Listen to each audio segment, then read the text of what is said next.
اعوذ باللہ من الشیطان الرجیم بسم اللہ الرحمن الرحیم بل بدا لهم ما كانوا يخفون من قبل ولو ردوا لعادوا لما نهوا عنه وإنهم لكاذبون وقالوا إن هي إلا حياتنا الدنيا وما نحن بمبعوثين ولو ترى إذ وقفوا على ربهم قال أليس هذا بالحق قالوا بلى وربنا قال فذوقوا العذاب بما كنتم تكفرون صدق اللہ العظیم۔ سامعین کرام، سورہ الانعام کی آیت نمبر 28 سے لے کر 30 تک آپ کے سامنے تلاوت کی ہے۔ تیسرا رکوع آج ختم ہوا ہے اور اس میں اللہ تعالیٰ نے اس واقعے کا تذکرہ کیا ہے کہ جو منکرین ہیں، جو آپ کے ساتھ دھوکہ کر رہے ہیں، آپ کی بات کو بار بار رد کر رہے ہیں، کاش آپ اس وقت کو دیکھیں کہ جب یہ جہنم کے کنارے کھڑے کیے جائیں گے اور ان کے جو الفاظ ہوں گے اس وقت آپ ان کو اگر سنیں کہ یہ کیا کہتے ہیں کہ کاش ہمیں دنیا میں دوبارہ بھیج دیا جائے تاکہ ہم مومنین میں شامل ہو جائیں اور اس عذاب سے بچ جائیں۔ آج کی اس آیت میں یہ ہے کہ بل بدا لهم ما كانوا يخفون من قبل، بلکہ ان کے سامنے وہ سب ظاہر ہو گیا جو اس سے پہلے وہ چھپاتے تھے۔ انسان کی فطرت میں ہے کہ اگر وہ ڈھونڈنا چاہے تو اس کو سچائی مل جاتی ہے، حقیقت کا راستہ مل جاتا ہے، صحیح راستہ مل جاتا ہے، اور اگر وہ ڈھونڈنا نہ چاہے، اپنی ضد پہ قائم ہو، ہٹ دھرمی پہ قائم ہو اور اپنی خواہشات کے پیچھے چلا ہو تو وہ صحیح بات کو بھی رد ہی کرتا جائے گا اور غلط راستے کی طرف چلتا جائے گا۔ تو یہ کافر جو ہیں، جو نبی کریم صلی اللہ علیہ وسلم کی بات کا انکار کر رہے تھے، قیامت والے دن ان کے سامنے سب کچھ کھل جائے گا کہ واقعی ہم ہٹ دھرم تھے، ہم جو ہے صحیح راستے پر نہیں تھے، آپ صلی اللہ علیہ وسلم کی صحیح بات کو سننے اور ماننے کو تیار نہیں تھے، اور آج ہم اس کا اقرار کرتے ہیں۔ اس لیے فرمایا بلکہ ان کے سامنے وہ سب ظاہر ہو گیا جو اس سے پہلے وہ چھپاتے تھے۔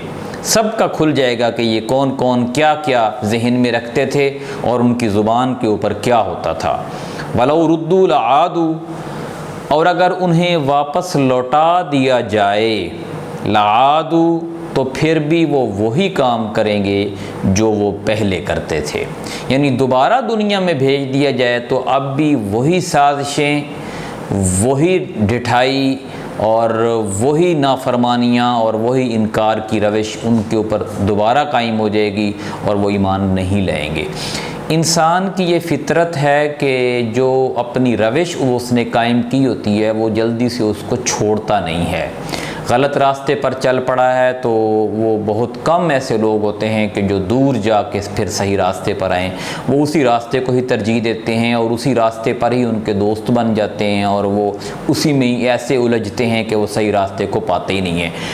اس لیے یہ جو گروہ تھا منافقین کا، مکہ کے لوگوں کا، کفار کا، مشرکین کا،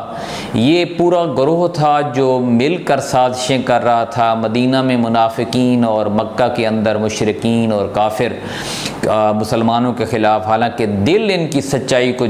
جو ہے وہ جان چکے تھے کہ محمد رسول اللہ صلی اللہ علیہ وسلم اللہ کے سچے نبی ہیں اور ان کا پیغام صحیح ہے۔ لِمَا نُهُوا عَنْهُ وَإِنَّهُمْ لَكَاذِبُونَ، یہ جب ان کو دنیا میں اگر واپس لوٹا دیا جائے تو پھر بھی وہ یہ وہی کام کریں گے جس کی انہیں ممانعت کی گئی تھی، اور بے شک یہ لوگ جھوٹے ہیں، اب بھی جو بات کر رہے ہیں یہ اس پر قائم نہیں رہیں گے۔ وقالوا ان ہی الا حیاتنا الدنیا، اور کہتے ہیں کہ یہ تو صرف ہماری دنیا ہی کی زندگی ہے، وما نحن بمبعوثین، اور ہمیں دوبارہ زندہ نہیں کیا جائے گا۔ یعنی دوبارہ سے ان کی اس ذہنیت کا اللہ تعالیٰ نے یہاں پہ بیان کیا ہے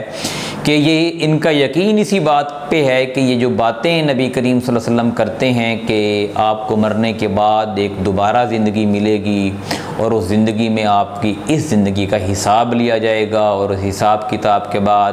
پھر آپ کا جو ہے وہ جزا یا سزا آپ کو ملے گی۔ تو وہ کہتے تھے کہ یہ پہلے لوگوں کی کہانی ہے اور ایسی کوئی زندگی نہیں ہے جو مرنے کے بعد دوبارہ ہو جائے گی۔ یہ کیسے ہو سکتا ہے کہ انسان خاک میں مل کر ملیا میٹ ہو جائے، اس کی ہڈیاں بھی گل سڑ جائیں، گوشت بھی ختم ہو جائے تو وہ دوبارہ زندہ کیا جائے۔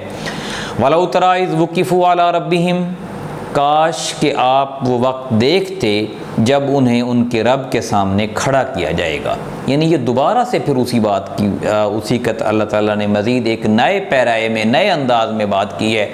جیسے یہ کہا تھا کہ وَلَوْ تَرَىٰ إِذْ وُقِفُوا عَلَى النَّارِ،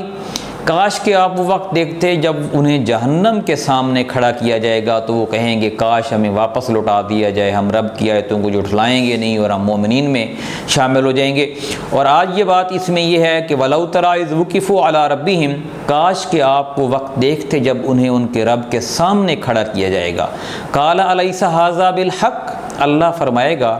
کیا یہ برحق نہیں ہے کہ تم مرے، تم اتنے عرصہ مٹی میں رہے، خاک ہو گئے، پھر اللہ نے تمہیں دوبارہ زندہ کیا اور آج تمہیں اللہ کے سامنے کھڑے ہو اور تمہیں اپنے معاملات اور اپنی سوچ اور اپنی فکر اور اپنے جو رویے تم رکھتے رہے ہو دنیا میں اس کا اب تمہیں حساب دینے کے لیے جواب دہ ہونے پڑ رہا ہے، اور تم اس رب کو بھی دیکھ رہے ہو جس کا تم انکار کرتے تھے، اور آج ساری پردے ہٹ گئے ہیں اور جنت کو بھی دیکھ رہے ہو اور دوزخ کو بھی دیکھ رہے ہو اور سارے معاملات تمہارے سامنے ہیں۔ تو اللہ فرمائے گا کیا یہ برحق نہیں ہے، یعنی جو سب کچھ کہا جاتا تھا وہ سچا نکلا کہ نہیں؟ قالوا بلا وربنا، وہ کہیں گے کہ ہمارے رب کی قسم کیوں نہیں، یہ بالکل سچی بات ہے اور جو کچھ ہمیں کہا جا رہا تھا وہ بالکل صحیح تھا۔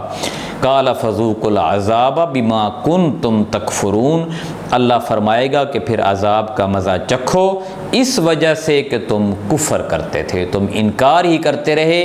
اور اللہ کے نبی محمد صلی اللہ علیہ وآلہ وسلم کی ہر بات کو تم نے رد کیا،